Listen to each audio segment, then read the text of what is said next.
Hello friends, તમારું સ્વાગત છે મારી યુટ્યુબ ચેનલમાં. આજે આપણે ન્યૂ સ્ટોરી વિશે વાત કરવા જઈ રહ્યા છીએ. આપણી બિઝી શેડ્યુલ, બિઝી લાઈફમાં ક્યારેક આપણે ઘણું બધું મિસ કરતા હોઈએ. તેના વિશે આજે આપણે વાત કરવાના છીએ. ફિર કભી. રાજ અને આશા એક મસ્ત મજાના નાનકડા શહેરમાં રહેતા હતા. તેઓ કોલેજમાં જોડે સ્ટડી કરતા હતા. ત્યારથી લઈને આજે બંને જોડે છે. તેને 25 વર્ષ થઈ ગયા. એમ કહી શકાય કે બંને 25 વર્ષથી એકબીજાની સાથે ખુશીથી પોતાની લાઈફ વિતાવે છે. ટાઈમની સાથે ઘણું બધું બદલાઈ જાય છે, પણ એ બંનેનો પ્રેમ હજુ પણ પહેલા જેવો જ છે. તેઓ એકમેક માટે જીવનમાં સહયાત્રીથી વધુ ફ્રેન્ડ્સ બની ગયા છે. જે બી સારી અને ખરાબ પ્રોબ્લેમ હોય એ ખચકાટ વગર શેર કરે છે. તેની મેરેજ લાઈફનું સૌથી સુંદર ફળ હતું તેના 2 બાળકો, દીકરી અનુશ્રી અને દીકરો વિશ્વ. તેની લાઈફમાં બંને બાળકોના આગમનથી બહુ ખુશ હતા. આજકાલ આશા થોડું ઓછું બોલતી. રાજને લાગતું કે કદાચ ઉંમરની અસર હશે. એક સાંજે છત પર બેઠા હતા. હવા પણ મસ્ત ઠંડી ઠંડી, પણ વાતાવરણમાં એક અજાણી ગરમી હતી. ખબર નહીં આશાને શું થઈ ગયું હતું. રાજે હસીને પૂછ્યું, શું થઈ ગયું છે તને? અગાઉની જેમ ખુશ નથી તું હવે? આશાએ થોડી વાર ચૂપ રહીને ધીમેથી અવાજ, ક્યાંક તો લાગે છે કે હવે તું પણ મને પહેલા જેટલો ટાઈમ નથી આપતો. દુનિયાના તમામ કામ વચ્ચે હું ક્યાંક ખોવાઈ ગઈ છું. ત્યાં વચ્ચેથી જ તેની દીકરી અનુશ્રી આવીને બોલી, સરપ્રાઈઝ! Mummy papa! અનુશ્રી થોડા ટાઈમ પહેલા જ વિદેશથી અહીં આવી હતી. બધા જોડે નીચે ગયા અને ફ્રી થઈને જૂના આલ્બમ જોતા હતા.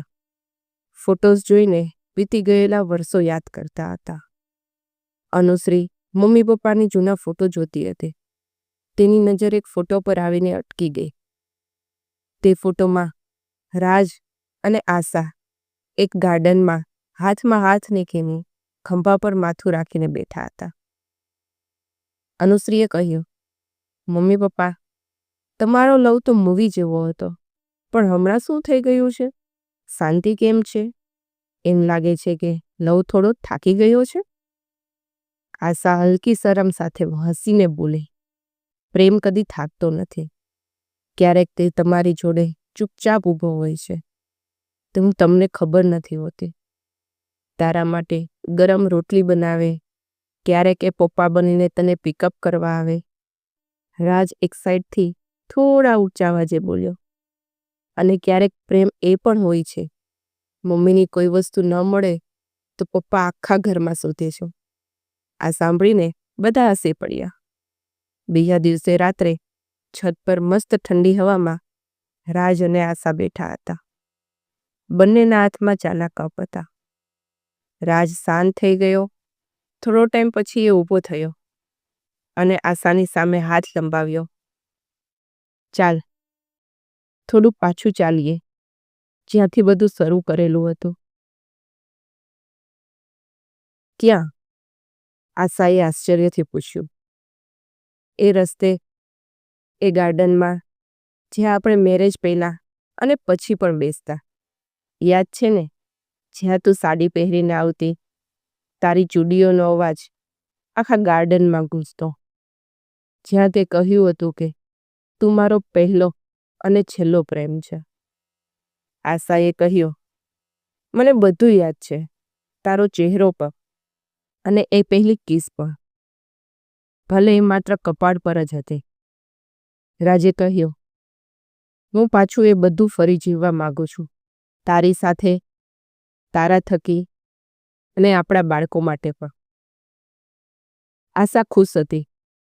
આંખોમાં નમી સાથે બોલી, હું ત્યાં આવીશ, પણ ફિર કભી. વહેલી સવારે, જ્યારે માત્ર તું અને હું હોઈએ, તારો હાથ પકડીને ચાલવાનું હોય અને બીજું કશું ના હોય. રાજને ગમ્યું, ફિર કભી. એ પણ કહેવામાં શરમ નહોતી, કેમ કે સંબંધોમાં ફિર કભી એટલે વચન કે જ્યાં પ્રેમથી પુનઃજીવન થાય છે. ત્યાં છત પર અનુશ્રી અને વિશ્વ આવી ગયા. જોડે કપકેક અને ફોટોઝ માટે કેમેરો પણ લઈ આવ્યો. બધાએ કેક ખાઈ અને ફોટોઝ ક્લિક કર્યા. ફોટોનું ટાઇટલ પહેલેથી ડિસાઇડ હતું, ફિર કભી. ઘણીવાર આપણે આપણી જવાબદારીમાં ક્યાંક ખોવાઈ જઈએ છીએ. પ્રેમમાં સૌથી મોટું ઉપહાર છે સમય. પતિ પત્ની વચ્ચે થોડો સમય, થોડી વાતો અને એકબીજાનો સાથ, બસ એટલું જ જોઈએ જ.